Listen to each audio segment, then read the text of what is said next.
Bismillahirrahmanirrahim. Assalamu alaikum dear students. This is me Muhammad Irfan Anwar, your chemistry teacher.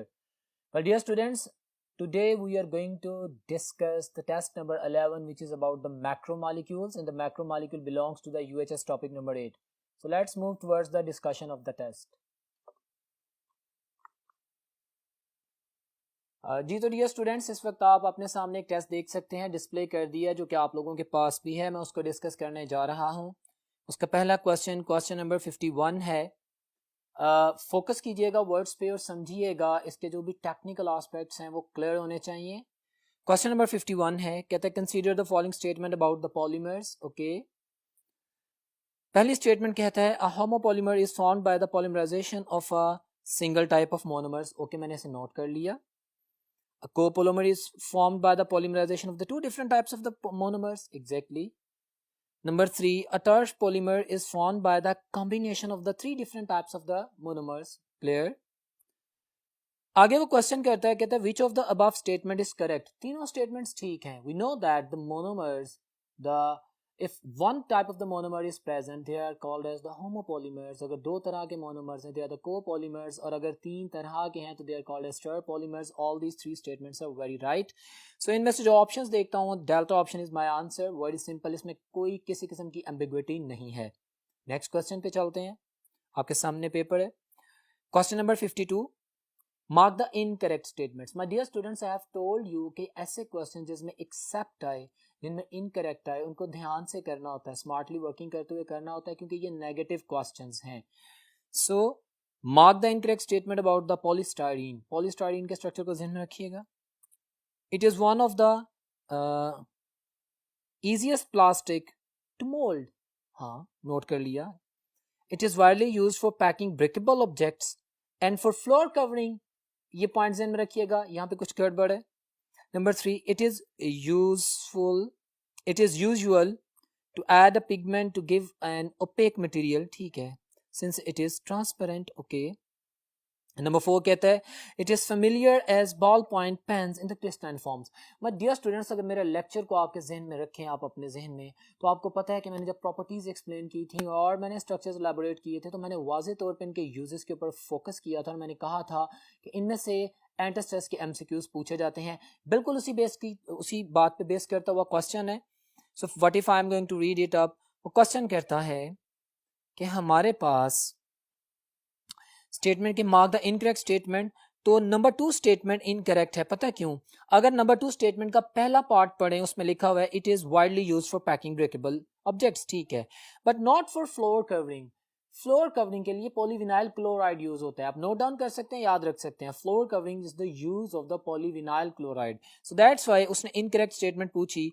तो beta option is my answer. Number 2 is the only incorrect statement. Very simple. Next question पे चलते हैं। Question number 53 आपके सामने है। The sequence of amino acid combined in a peptide chain is referred to as the dash structure. Simplest sequence of the amino acids which are going to join together to form a polypeptide और protein. तो हमारे पास एक linear structure बनेगा। That is the structure of the primary proteins, जिसमें कोई coiling नहीं है, कोई 2D स्ट्रक्चर नहीं है, कोई हाइड्रोजन बॉन्डिंग नहीं है। So my dear students, answer is very simple. Alpha option, primary proteins, the primary structure. हम जानते हैं ना कि हमने क्लासिफाई किया था प्रोटीन्स को आपने लेक्चर में primary, secondary, tertiary and quaternary structures में, और डिपेंड करते थे कि हमारे पास अगर लीनियर कॉम्बिनेशन है, सिंपलेस्ट कॉम्बिनेशन है, तो प्राइमरी प्रोटीन है।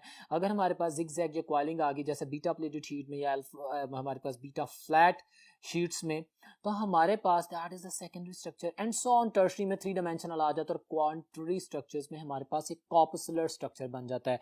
तमाम बातों को ध्यान में रखें।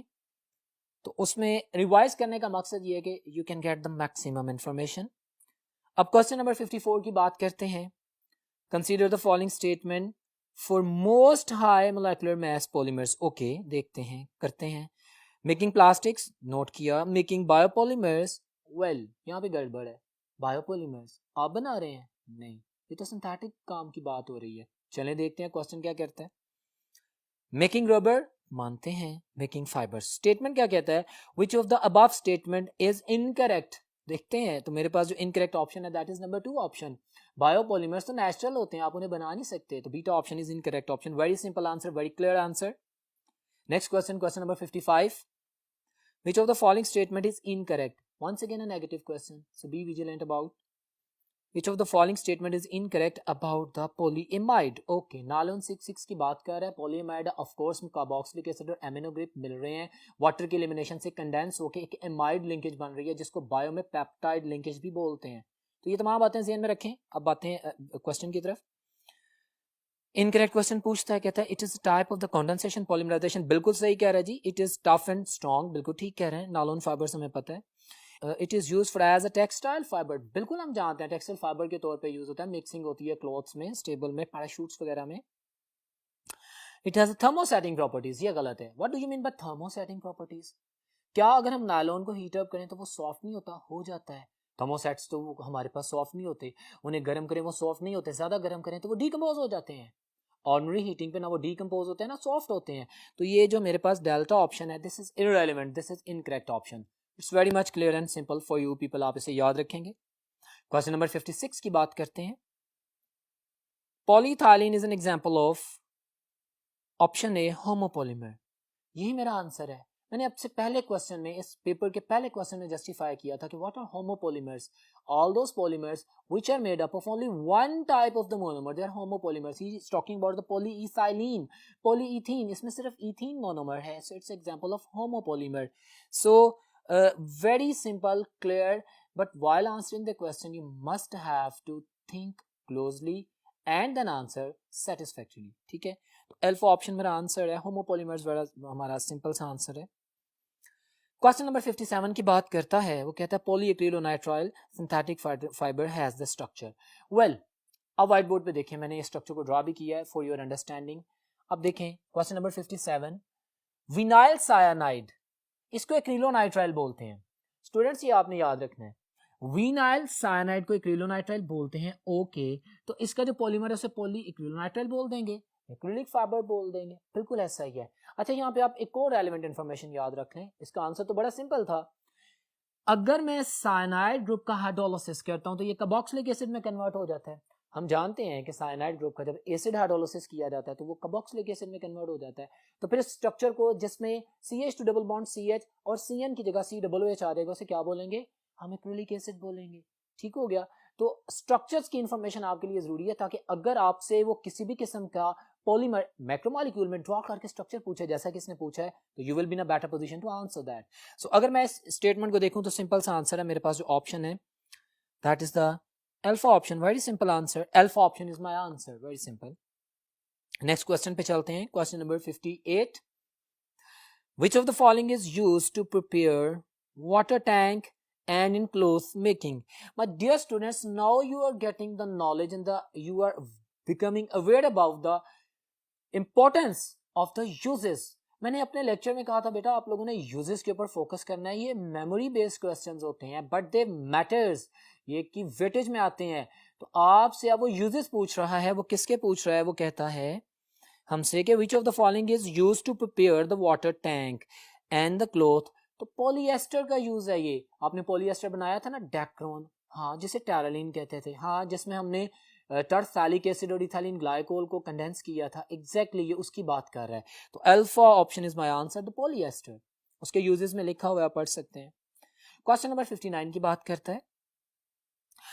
Which one of the following is incorrect statement? Once again a negative question. आपकी तमाम statements right होंगी, आपने गलत वाली को चूज करना होगा. About the DNA and RNA, the very familiar structure. In being a student of the biology, you are very much aware about all these structures. Let's talk about हमें क्या कहता है. A ऑप्शन कहता है कि it contains the deoxyribose sugar. बिल्कुल ठीक कहता है. RNA में कहते हैं it contains the ribose sugar. बिल्कुल ठीक कह रहा है. Nitrogen based in DNA are adenine, guanine, cytosine and thymine. और RNA में thymine is being replaced by uracil. बिल्कुल ठीक है. Second statement भी ठीक है. Charlie option, DNA is double standard structure, हम जानते हैं, एंड आरएनए सिंगल स्टैंडर्ड. पहले तीन ऑप्शंस ठीक हैं. अब डेल्टा ऑप्शन की अगर बात करें तो कहता है DNA, in DNA the deoxyribose is 6 member ring. बिल्कुल गलत है. Watch on the white board. मैंने इस क्वेश्चन के डिस्क्रिप्शन में स्ट्रक्चर बनाया है. क्वेश्चन नंबर 59 में ये मैंने दोनों जी, एक डीऑक्सीराइबो शुगर बनाई है और एक मैंने राइबो शुगर बनाई है. अच्छा, ये डीएनए में होती है, ये आरएनए में होती है. नंबर 2 कार्बन के ऊपर वेरिएशन है. ये नंबर 2 कार्बन में डीऑक्सी हो गया ना, ये नंबर 2 में ऑक्सीजन है राइबोन्यूक्लिक एसिड में. अब यहाँ पे जब वेरिएशन आती है, चाहे स्ट्रक्चर की बात जो भी कर ले, मैंने सिर्फ इसलिए स्ट्रक्चर ड्रॉ किया है कि आप लोगों के सामने नंबर 2 पोजीशन के ऊपर आने वाली चेंज भी क्लियर हो जाए। जहां तक इस सवाल का ताल्लुक है जो आपके पेपर में पूछा गया, बड़ा सिंपल है। उसने कहा 6 मेंबर, तो आप चाहे डीएनए की बात करें चाहे आरएनए की बात करें, उसमें जो भी पेंटोस शुगर है दैट इज 5 कॉर्नर रिंग, और ये गलत कह रहा है। हमारे पास delta option is incorrect option. So students be very vigilant and very simple answer, और इसका सोल्यूशन आप पेपर में भी देख सकते हैं जो कि आपके सामने ड्रॉ कर दिया गया है। क्वेश्चन नंबर 60 की बात करते हैं। The phenomenon in which each daughter cell as a result of the meiosis, ठीक है, contains the DNA identical to that of the, जब हमारे पास उसकी कॉपी जाती है डॉटर सेल्स में from the parent cell is called replication. It's very simple. Replica, हमारे पास डीएनए अनजिप होता है, उसके हाइड्रोजन बॉन्ड्स टूटते हैं और हमारे पास बिल्कुल उसकी कॉपी डॉटर सेल्स में चली जाती है। So that phenomenon is called as the replication. तो आंसर देखें तो beta option is my answer, very simple and the clear answer. Question number 61, students. Consider the following statement about the function of DNA. Okay. To synthesize proteins only. Only क्यों भी? हाँ, अब एक अलग-अलग statement बोलेगा। मैंने जब एंट्रेंस टेस्ट के क्वेश्चंस का आंसर करना होता है तो मैं तमाम स्टेटमेंट्स को बड़ी तसल्ली से पढ़ूंगा, बीइंग अ स्टूडेंट इसको एनालाइज करूंगा और देखूंगा कहीं पे कोई ट्रिक या कोई रॉन्ग बात तो नहीं है। तो पहली स्टेटमेंट तो मेरे पास बिल्कुल ठीक आ गई। दूसरी स्टेटमेंट है to transfer the genetic information from the generation to generation, exactly यही इसका काम है, to preserve the genetic information. एक ही बात को दो अंदाज में किया गया। क्वेश्चन क्या करता है, which of the above statement is correct about the function of DNA. सारी करेक्ट है जी, all are correct. So the suitable most answer is the delta option. 1 2 3 they all are correct. Very simple information. ये आप तभी answer कर सकेंगे when you are very much familiar about the genuine use. आपको पता है कि डीएनए जेनेटिक इन्फॉर्मेशन को प्रिजर्व करता है, ट्रांसफर करता है जनरेशन टू जनरेशन, और ये कमांड दे के जो भी ऑफस्प्रिंग के फीचर्स होते हैं उनको डेवलप करने में बुनियादी रोल प्ले करता है।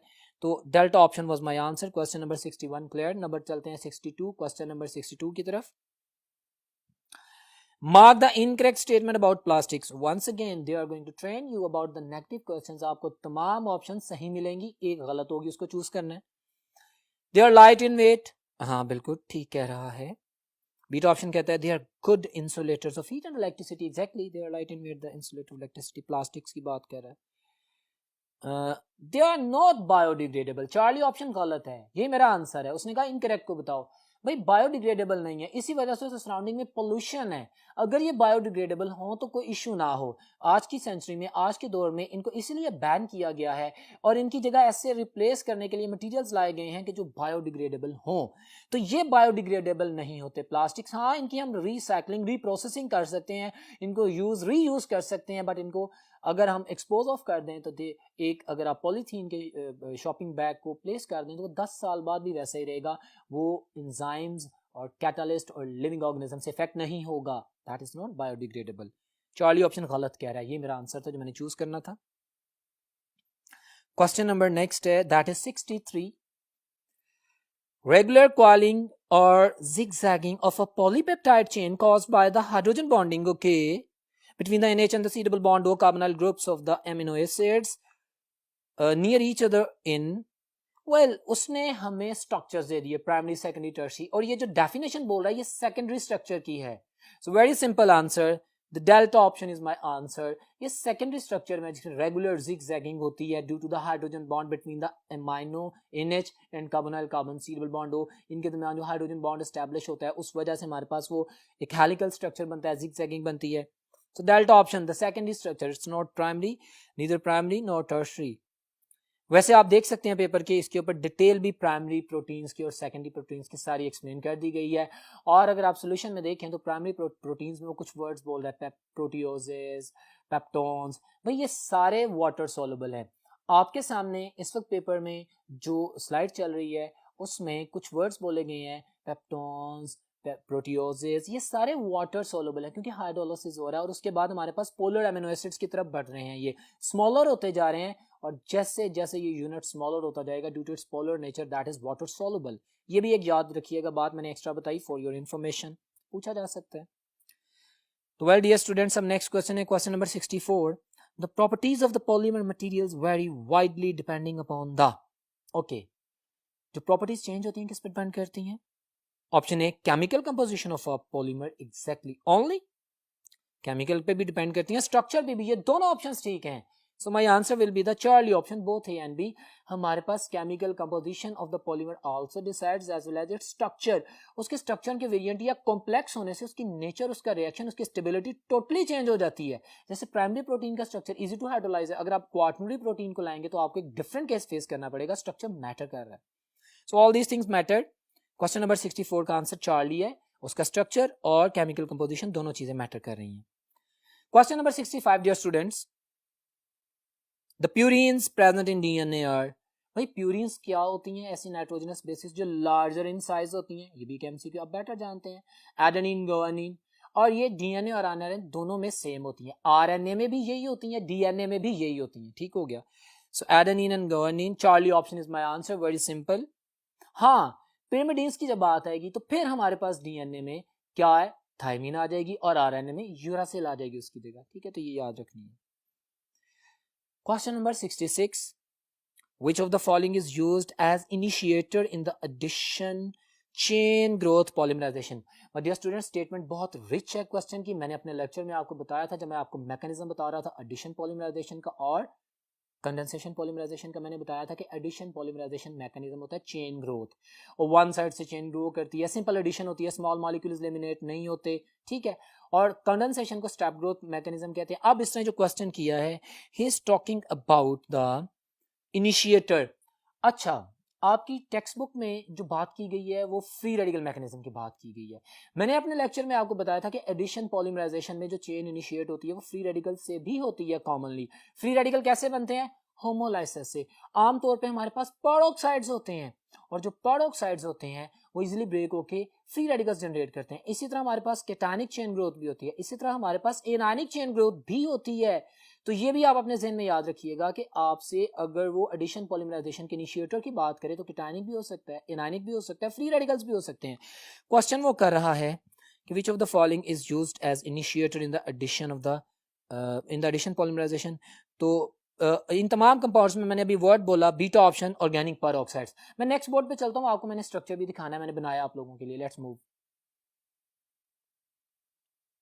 जी तो डियर स्टूडेंट्स, आप देखें क्वेश्चन नंबर 66 की जो मैंने अभी डिस्क्रिप्शन दी है, तो मैंने पेरोक्साइड्स के हवाले से वो जो स्टेटमेंट बोली वो लिख दिया कि peroxides are radical initiator because they have weak bonds and they are readily undergo homolysis. You know homolysis, the homolytic cleavage, जिसमें हर एक यूनिट अपना अपना इलेक्ट्रॉन रखता है और फ्री रेडिकल्स बनते हैं.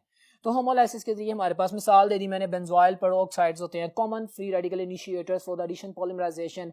ये टर्शियरी ब्यूटाइल पेरोक्साइड हो सकता है. तो ये इन्फॉर्मेशन भी आपके काम आएगी, अपने पास नोटिफाई कर सकते हैं. मैंने पेपर में भी डिस्क्राइब कर दिया, you can see on the paper also. बहरहाल बीटा ऑप्शन थी क्वेश्चन नंबर 66 की. नेक्स्ट क्वेश्चन है जी question number 67. Identify the incorrect statement, once again the negative question, about the deoxyribonucleic acid. अच्छा, incorrect option देखते हैं. Adenine is paired with thymine through 2 hydrogen bonds. ठीक कह रहा है. Guanine is paired with the cytosine with the 3 hydrogen bonds. बिल्कुल ठीक कह रहा है. It can exist as a strict rod-like structure. हरगिज नहीं, हम जानते हैं डीएनए अल्फा हेलिकल स्ट्रक्चर होता है, डबल स्टैंडर्ड होता है, रॉड-लाइक स्ट्रक्चर नहीं होता. ये बिल्कुल गलत ऑप्शन है. क्लियर आंसर है Charlie option.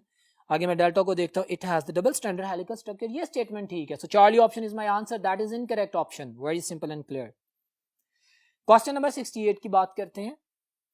Polymers can be classified on the following basis. Okay, मैंने अपने लेक्चर में बताया था कि on the basis of the origin, on the basis of the polymerization, on the basis of temperature, on the basis of monomers, on the basis of structure. ये सारी बातें ज़हन में रखिएगा. कहते हैं ऑरिजिन बिल्कुल करते हैं बायोन सिंथेटिक में, स्ट्रक्चर की बेसिस पे करते हैं. यस हम करते हैं. लीनियर ट्रांसलेंट करते हैं ना. मैकेनिज्म की बेस पे कंडेंसेशन एडिशन करते हैं, और फाइब्रस मोलेकुलर फोर्सेस की बेस पे भी करते हैं. हम जानते हैं फाइब्रस पॉलीमर्स भी होते हैं जिनमें स्ट्रॉन्ग इंटरमोलेकुलर फोर्सेस होते हैं.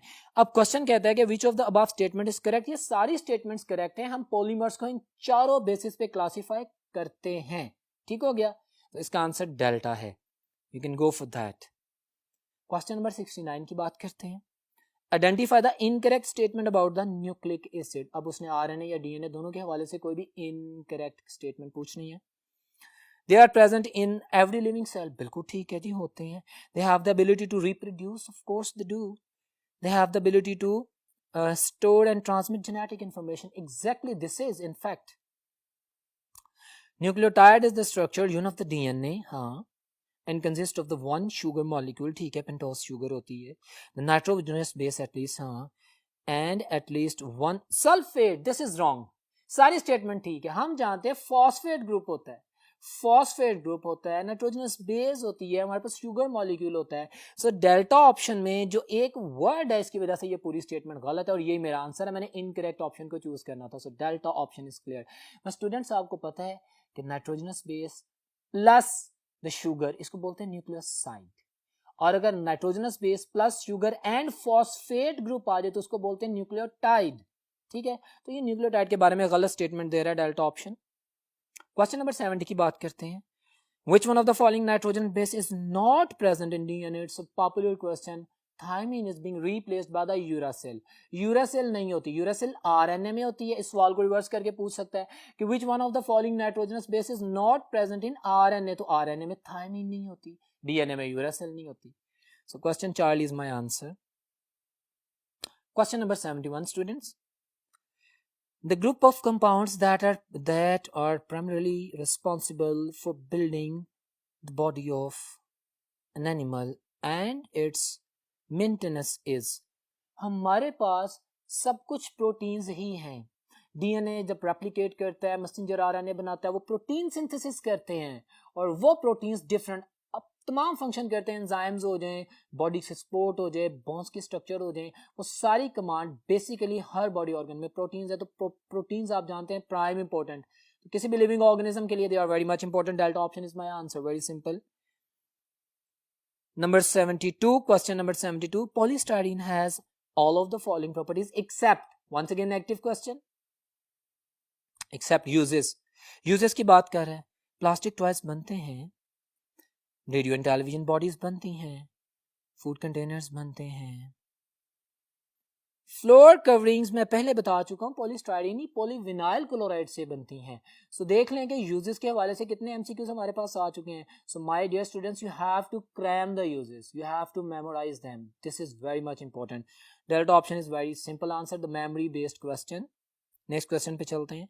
Question number 73. The pair of the macromolecules having same type of the linkage. Okay, protein and nylon 6,6. Well यही है, प्रोटीन्स में भी आप जानते हैं अमाइनो एसिड्स मिलते हैं. ओके, हमारे पास कार्बोक्सिलिक एसिड ग्रुप और अमाइनो ग्रुप मिलते हैं. वाटर मॉलिक्यूल रिलीज होता है, कंडेंसेशन होती है, C double bond ONH bond बनता है जिसे हम पेप्टाइड बॉन्ड कहते हैं. पेप्टाइड बॉन्ड को ही इमाइड बॉन्ड कहते हैं. इनऑर्गेनिक केमिस्ट्री इमाइड बॉन्ड कहते हैं. अब नायलॉन 6,6 में जब आप क्या करते थे, दो मोनोमर्स याद है, मेरा लेक्चर याद है, उसमें मैंने आपको बताया था हेक्सामिथाइलिन डायअमीन अमाइनो ग्रुप आ गया. इसी तरह हमारे पास adipic acid carboxylic acid group आ गया. ये दोनों कंडेंस होते हैं तो इमाइड लिंकेज बनती है. सो यही मेरा आंसर है. प्रोटीन और नायलॉन 6,6 में सेम टाइप ऑफ लिंकेज होती है. बाकी मैं देख लेता हूँ. प्रोटीन और पीवीसी में नहीं जी, पीवीसी तो सिंपल एडिशन पॉलीमर है, प्रोटीन इसका कॉम्बिनेशन. नायलॉन और पॉलीसाइलिन बिल्कुल मैच नहीं करते. Delta option PVC and Bakelite बिल्कुल मैच नहीं करते. Alpha option is my answer. इन दोनों में लिंकेज सेम होती है. प्रोटीन्स और नायलॉन 6,6 में बोथ आर कॉल्ड एज पॉलीएमाइड्स और पॉलीपेप्टाइड्स क्योंकि वही बॉन्ड लिंकेज पाई जाती है. Question number 73 is very simple, alpha answer. Question number 74 की बात करते हैं.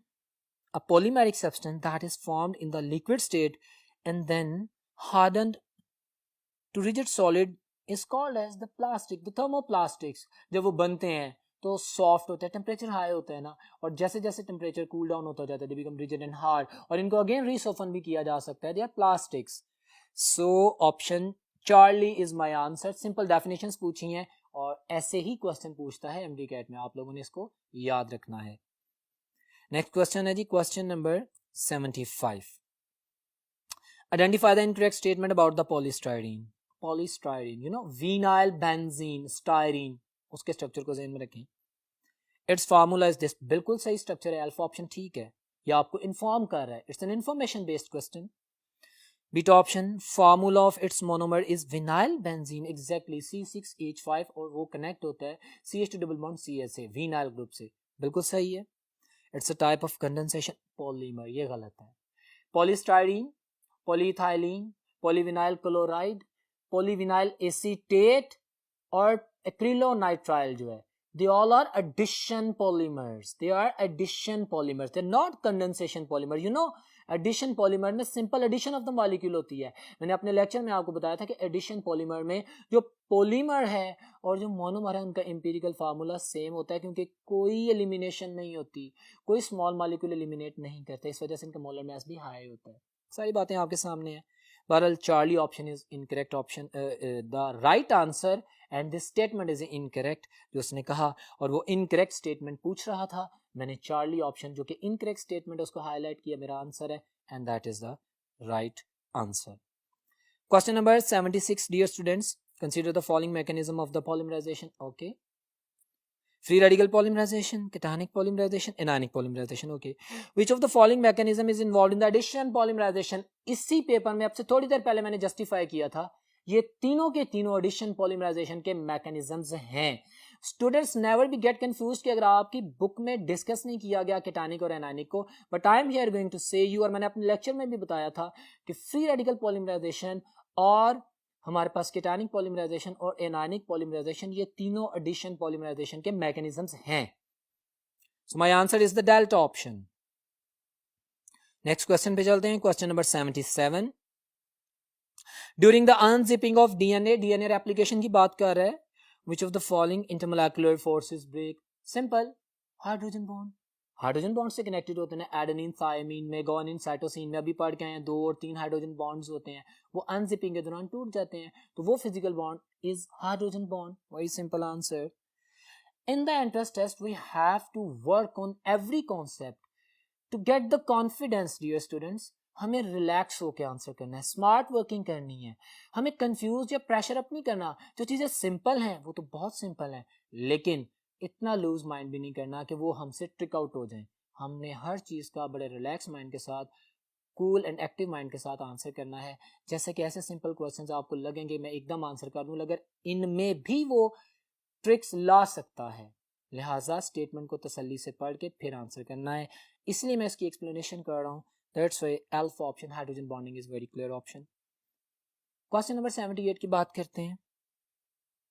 Which one of the following is an example of the copolymer? क्या होता है जी कोपोलीमर? ऐसा पॉलीमर जिसमें दो तरह के मोनोमर्स पाए जाएं, जिसमें दो तरह के मोनोमर्स पाए जाएं। ओके, देखते हैं। पॉलीमाइड, हमने पॉलीमाइड लेक्चर में पढ़ा, कौन सा? नायलॉन 6,6। नायलॉन 6,6, इसमें कौन से मोनोमर्स थे? एडिपिक एसिड था और हेक्सामिथिलीन डायमीन, दो तरह के मोनोमर्स थे। कंडेंसेशन पॉलीमर था, दो तरह के मोनोमर्स थे। Example of copolymer, very simple. अगर मैं बाकियों को देखता हूं तो पॉलीस्टाइरीन एडिशन पॉलीमर है, एक ही मोनोमर है स्टाइरीन। इस तरह विनाइल क्लोराइड, पॉलीविनाइल एसिटेट, ये हमारे पास सिंपल हैं। So alpha option is my answer. ये कोपॉलीमर है, बाकी तीनों होमोपॉलीमर्स थे। Question number 79. Addition polymerization has all of the following properties except, it's an information based question. इसको सुनिएगा, समझिएगा, ये आपको इन्फॉर्म भी करेगा, ये बताएगा हमें एडिशन पॉलीमराइजेशन की प्रॉपर्टीज, और उसमें से जो नहीं होगी वो हम हाईलाइट करेंगे। कहता है it is a fast type of polymerisation. My students, मैंने आपको लेक्चर में बताया था कि एडिशन पॉलीमराइजेशन जो कि चेन ग्रोथ पॉलीमराइजेशन, ये फास्ट रिएक्शन है, और कंडेंसेशन पॉलीमराइजेशन जो कि स्टेप ग्रोथ मैकेनिज्म को फॉलो करती है, ये स्लो है comparative to the addition polymer. ठीक है, अब आपने याद रखना है beta option is my answer. कहता है small molecule eliminated. Addition polymerization में elimination of the small molecule नहीं होती, ये वाज़ेह तौर पे इनकरेक्ट स्टेटमेंट है। Charlie option, it involves unsaturated statement, ठीक है। डेल्टा इनिशिएटेड इज नेसेसरी, बिल्कुल ठीक है। सो इसमें हमारे पास क्वेश्चन नंबर 79 में beta option is my answer, जो कि प्रॉपर्टी नहीं है। ठीक हो गया। क्वेश्चन नंबर 80 की बात करते हैं, dear students. What is the molecular formula of the monomer of the following polymers? Well, white board पे देखें, मैंने इसे सॉल्व किया। स्टूडेंट, क्वेश्चन नंबर 80 है आपके सामने, मैंने स्ट्रक्चर ड्रॉ कर दिया जो कि गिवन है। अब मैंने देखना है कि रिपीटेड यूनिट्स कौन से हैं। What if I am saying, observing again and again कि ये और ये इस मॉलिक्यूल में ये तीन रिपीटेड यूनिट है। It means this is a monomer, this is a monomer and this is a monomer. ये पॉलीप्रोपिलीन का स्ट्रक्चर है जो मैंने आपके सामने ड्रॉ किया है। अब वो मुझसे क्या पूछ रहा है कि मोनोमर का स्ट्रक्चर क्या है या फार्मूला, तो मैं आंसर कर देता हूँ आपके सामने एक्सप्लेन करके। फार्मूला अगर मैं देखता हूँ तो सिंपल आप देख लें, प्रोटीन का स्ट्रक्चर है, प्रोपाइलीन जिसे हम कॉमनली बोलते हैं, तो C3H6 इसका फार्मूला है। ऑप्शन देखते हैं तो beta option is my answer. You can calculate also, very simple. ठीक है, so my students, question number 80 beta answer. Question number 81, Which one of the following is not homopolymer? Option A nylon 6,6। हम जानते हैं ये copolymer है। आपसे थोड़ी देर पहले क्वेश्चन को डिस्कस किया था कि हमारे पास दो मोनोमर्स हैं, उसने पूछा बताएं कि होमोपोलीमर कौन सा नहीं है, यानी कोपोलीमर होगा या टर्पोलीमर होगा। तो अल्फा ऑप्शन मेरे पास आंसर है। अगर मैं बीटा को देखूं तो पॉलीस्टाइरीन होमोपोलीमर है, Charlie option polyethylene and polyvinyl chloride, delta option they all are made up of the one type of the monomer, that's why they are called as the homopolymers. लेकिन nylon 6,6 में दो monomers दो हैं, they are कोपोलीमर्स।